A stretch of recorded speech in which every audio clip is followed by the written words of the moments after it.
वकील साहब, मेरे घर पर समन्स आया है। मुझे क्या करना चाहिए? कानून की समझ बहुत जरूरी है। इसके बिना आपका काम नहीं चल सकता। अगर कोर्ट से किसी को समझना जाए तो व्यक्ति घर आ जाता है। ऐसा लगता है जैसे डेथ वारंट किसी ने इश्यू कर दिया हो। दोस्तों, स्वागत है आपका हमारे चैनल लीगल एडवाइस में। आज हम जानेंगे समन्स क्या होता है। दोस्तों, आगे बढ़ने से पहले मैं आप सभी से रिक्वेस्ट करता हूं, आप हमारे चैनल लीगल एडवाइस को सब्सक्राइब करें।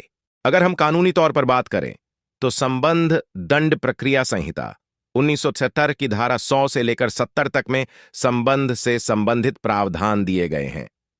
इन प्रावधानों में समन को जारी किया जाना, समन कैसे तामील होगा, समन की तामील ही संबंधित समस्त प्रावधान दिए गए हैं। समन कोर्ट के द्वारा इश्यू किया जाता है। अभियुक्त की हाजिरी सुनिश्चित करने के लिए समन विटनेस को भी यह जाता है। समन का मतलब है कि आपके लिए कोर्ट ने बुलावा भेजा है। आइए सबसे पहले यह समझते हैं कि समन कब और किसको किस धारा में इश्यू किया जा सकता है। धारा 61 से लेकर 59 के प्रावधानों के अलावा भी दंड प्रक्रिया संहिता में धारा नियामन में दस्तावेज या वस्तु न्यायालय में प्रस्तुत किए जाने हेतु सम्मान किया जाता है। अगर कोर्ट को न्यायालय में आपसे कोई दस्तावेज चाहिए, कोई वस्तु चाहिए, तो वो आपको समन इश्यू कर सकती है। ये दस्तावेज या वस्तु क्या हो सकते हैं? मान लीजिए कोई अपराध हो रहा था। अपराध होते वक्त आप वहां पर मौजूद, आपके पास उसके संबंध में कोई दस्तावेज, डॉक्यूमेंट या कोई भी वस्तु है जो उस केस के ट्रायल के लिए जरूरी है। आप कोर्ट में आकर उस दस्तावेज या वस्तु को कोर्ट में प्रस्तुत करें। धारा 145 उपधारा 9 के मामले में संबंधित साक्षी को दस्तावेज या वस्तु पेश करने हेतु समन जारी किया जाता है। धारा 204 के अंतर्गत अभियुक्त को समन जारी किया जाता है। अभियुक्तों को समन जारी किया जाएगा जब उसके विरुद्ध केस चल रहा है। धारा 244(2) के अंतर्गत साक्षी को समन जारी किया जाता है। अब समन किस तरह से जारी किया जाएगा? समन का एक फॉर्मेट होता है जो आप हमारी स्क्रीन पर देख रहे हैं। इसका उल्लेख दंड प्रक्रिया संहिता की दूसरी अनुसूची के अंतर्गत किया गया है। इस फॉर्मेट के अनुसार जिस व्यक्ति को न्यायालय के समक्ष हाजिर करना होता है, उस व्यक्ति को आदेशात्मक रूप से न्यायालय के पीठासीन अधिकारी द्वारा समन जारी कर न्यायालय के समक्ष हाजिर होने का आदेश दिया जाता है। समन जिस व्यक्ति को जारी किया जाएगा उसका संपूर्ण उल्लेख होगा।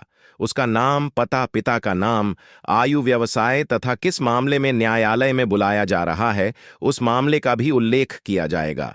संबंध में आपको बता दें, समन न्यायालय का एक उदारतापूर्वक निमंत्रण है, क्योंकि न्यायालय आदरपूर्वक किसी व्यक्ति को न्यायालय में हाजिर होने के लिए आदेश करता है जो समन है। ये जब भी समन जारी होता है तो आपको कोर्ट में प्रस्तुत होना चाहिए। अगर आप कोर्ट में प्रस्तुत नहीं होते हैं समन जारी होने के बाद, तो कोर्ट आपके विरुद्ध वारंट इश्यू कर सकती है।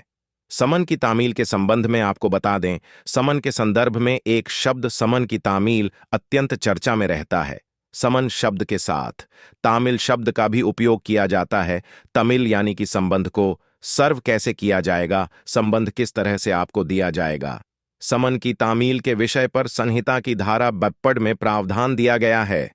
इस धारा के अंतर्गत समन की तामील कैसे की जाए, इस पर विस्तृत प्रावधान किया गया है।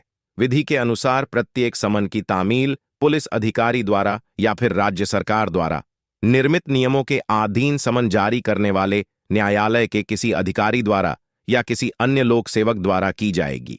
यानी कि समन को पब्लिक सर्वेंट ही आपके पास लेकर आएगा। समन की एक कॉपी आपको दी जाएगी। उपधारा 3 के अनुसार अधिकारी अपेक्षा करें तो संबंध में नामित व्यक्ति समन की दूसरी प्रति के बागपत रसीद के रूप में अपने हस्ताक्षर कर देगा। यानी जब सामान आपको रिसीव होगा तो आप उस पर हस्ताक्षर कर सकते हैं।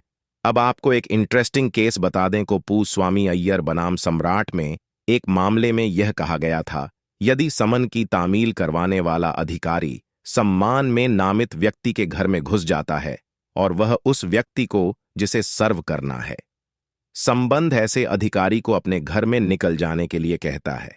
यदि समन की तामील करने वाला अधिकारी आपके घर में आ जाता है और आपके विरुद्ध जो संबंध इश्यू किया गया है, आप ऐसे अधिकारी को अपने घर से निकल जाने का कहते हैं, तो ऐसी परिस्थिति में आपने कोई अपराध नहीं किया है। अगर आपको कोई संबंध देने के लिए आया है तो आप उसे मना कर सकते हैं कि मुझे संबंध रिसीव नहीं करना।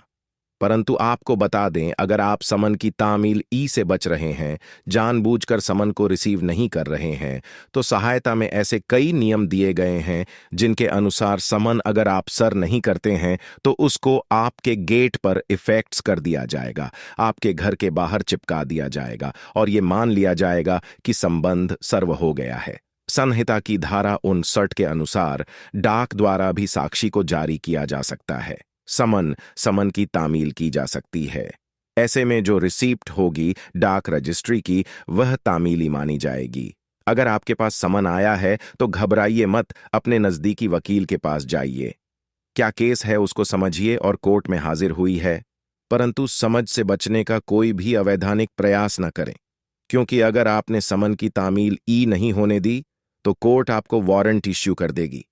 दोस्तों, अगर आपको यह वीडियो पसंद आया हो तो सब्सक्राइब